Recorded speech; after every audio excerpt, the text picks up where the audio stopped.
মিয়ালেন প্ৰসংগত মুখ্যমন্ত্ৰী ডক্টৰ হিমন্ত বিশ্ব শৰ্মা সৰব হৈ পৰিল। মিয়ালেন ক'ত খুলিব পাৰিব, মিয়ালেন ক'ত বনাব পাৰিব, সেই সন্দৰ্ভত মুখ্যমন্ত্ৰীয়ে কেইবাটাও মন্তব্য কৰে। ইয়াৰ সমান্তৰালভাৱে মুখ্যমন্ত্ৰী ডক্টৰ হিমন্ত বিশ্ব শৰ্মাই নন্দিনী কাশ্যপ প্ৰসংগত আৰক্ষীৰ স্থিতি কি, আৰক্ষীয়ে কি ব্যৱস্থা গ্ৰহণ কৰিছে, সেই সন্দৰ্ভতো আজি বক্তব্য ৰাখে। চক মই এটাই কথা আপোনালোকক ক'ব খোজো, 1,29,000 বিঘা আমি মাটি মুক্ত কৰিছিলোঁ। উৰিয়ামঘাটৰ সফল এভিকশ্যনৰ পিছত নাও ইট হেজ বিকাম 1,39,000 বিঘা, অৰ্থাৎ 10,000 বিঘা মাটি আমি আকৌ উৰিয়ামঘাটত মুক্ত কৰিব পাৰিলোঁ। I'd like to thank Chief Minister of Nagaland, Sri Nephew Rio also for helping us, cooperating with us in the eviction drive. In fact, Nagaland Police, CRPF, which is in charge of DAB area to maintain the neutrality, everybody has helped us in this eviction drive. Miyaland to hobo pare, Miyaland or what to kuno apotti nai, kinu Miyaland to ami Bangladeshot pati dim. And আমি হেল্পো কৰি দিম। Mr. Chief Minister, বাংলাদেশত বহুত মাটি আছে, আৰু যদি বাংলাদেশত কষ্ট হয় আফগানিস্তানত বনাই দিম। তেনেকুৱা কথা নহয়, কথাটো হ'ল এনেকুৱা, যেতিয়া অভিনেত্ৰীগৰাকীয়ে মানুহজনক নক কৰিলে তেতিয়াই যদি আমি তেওঁক এৰেষ্ট কৰিলেহেঁতেন, সিদিনাখনে ৰাতি আমি বেইল দিব লাগিলহেঁতেন। So' it was a strategy on the part of police, কাৰণ আমি গমেই পাইছিলোঁ যে পেচেণ্টজন চিৰিয়াছ আছিলে।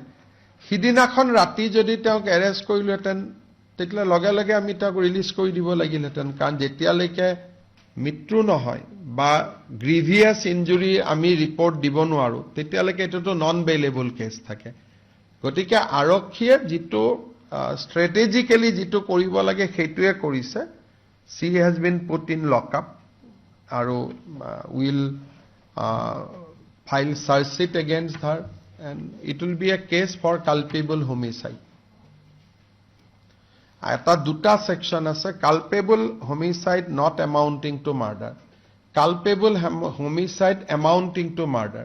প্ৰথম দিনা যদি তেওঁক আমি গ্ৰেপ্তাৰ কৰিলেহেঁতেন কেছটো হ'লহেঁতেন culpable homicide not amounting to murder, bail হৈ গ'লহেঁতেন। সেইকাৰণে কেতিয়াবা কেতিয়াবা পুলিচে, ৰাইজে ভাবা আৰু পুলিচে কৰাৰ মাজত অলপ ডিফাৰেন্স থাকে।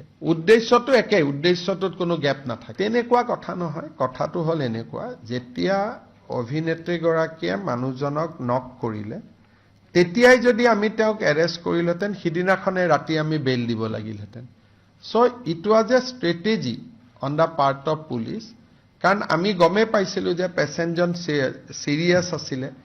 সিদিনাখন ৰাতি যদি তেওঁক এৰেষ্ট কৰিলোহেঁতেন তেতিয়াহ'লে লগে লগে আমি তেওঁক ৰিলিজ কৰি দিব লাগিলহেঁতেন, কাৰণ যেতিয়ালৈকে মৃত্যু নহয় বা গ্ৰিভিয়াছ ইঞ্জুৰি আমি ৰিপৰ্ট দিব নোৱাৰোঁ তেতিয়ালৈকে এইটোতো নন বেইলেবল কেছ থাকে। গতিকে আৰক্ষীয়ে যিটো ষ্ট্ৰেটেজিকেলি যিটো কৰিব লাগে সেইটোৱে কৰিছে। She has been put in lockup আৰু will file chargesheet against her, and it will be a case for culpable homicide. এটা দুটা সেকশন আছে, culpable homicide not amounting to murder, culpable homicide amounting to murder. প্ৰথম দিনা যদি তেওঁক আমি গ্ৰেপ্তাৰ কৰিলেহেঁতেন কেছটো হ'লহেঁতেন culpable homicide not amounting to murder, bail হৈ গ'লহেঁতেন। সেইকাৰণে কেতিয়াবা কেতিয়াবা পুলিচে, ৰাইজে ভাবা আৰু পুলিচে কৰাৰ মাজত অলপ ডিফাৰেন্স থাকে। উদ্দেশ্যটো একে, উদ্দেশ্যটোত কোনো গেপ